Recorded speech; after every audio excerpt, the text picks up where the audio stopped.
my children! So many horror comics we look at for this month are from more modern times.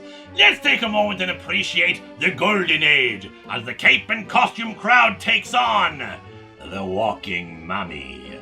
Professor Brink and his hearing aid using assistant Andrews have uncovered an ancient mummy in the Great Nile Valley. Andrews is sad that they have to hand the mummy back over to the Gotham Museum, but it's necessary since they financed the expedition. Inside the mummy's tomb, they find a papyrus scroll that identifies who he was, a bandit named Chiron. He pillaged many Egyptian villages until eventually struck down by the authorities. The rest of his bandits found his body and decided to mummify him surrounded by his stolen wealth. And they placed a curse on him, that if his tomb be disturbed, he will awaken and wreak violent revenge. And like all good mummy stories, that violence will be put upon Batman.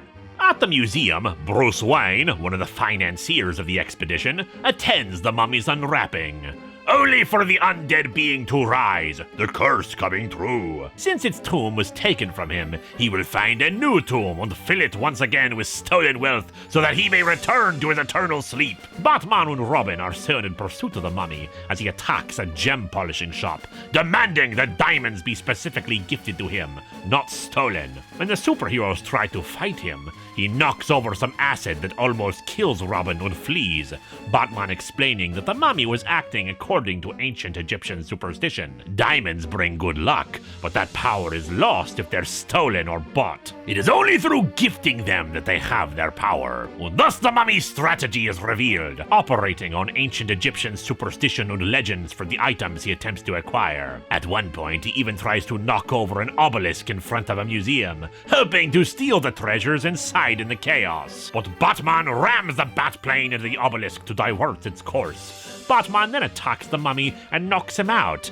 But when they unwrap him, they find a common crook in the bandages. Said crook could not have known so much about ancient Egypt, and indeed the true mummy comes out and knocks the two unconscious, having hired that criminal as a distraction. The classic mummy tactic of hired goons. Obvious, really. Batman notices a scar on the mummy's exposed arm that reveals to him that he is not as undead as he claims, though can't really act on that knowledge when the mummy unleashes a disoriented lion on the two. They're able to trick the mummy to go to a specific location while they escape the lion, unwrapping the bandages they were tied in and putting them around the wild animal instead. At the location, our heroes catch up to him as he once more tries to flee. Conveniently for him, there's a chariot with horses near the spot. But the wheel is damaged much the same way it had happened in the ancient past. The mummy finally stands revealed as they unwrap his bandages.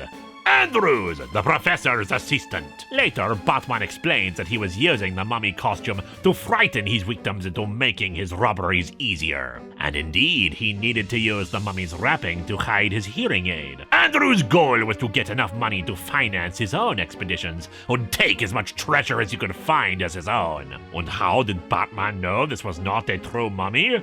Why, the scar on his arm, of course. A vaccination mark. Something an ancient Egyptian could not possibly have had. Let that be a lesson to you all, my children. Get vaccinated, or Batman will assume you are an undead mummy. Change of plans, that would actually be pretty cool.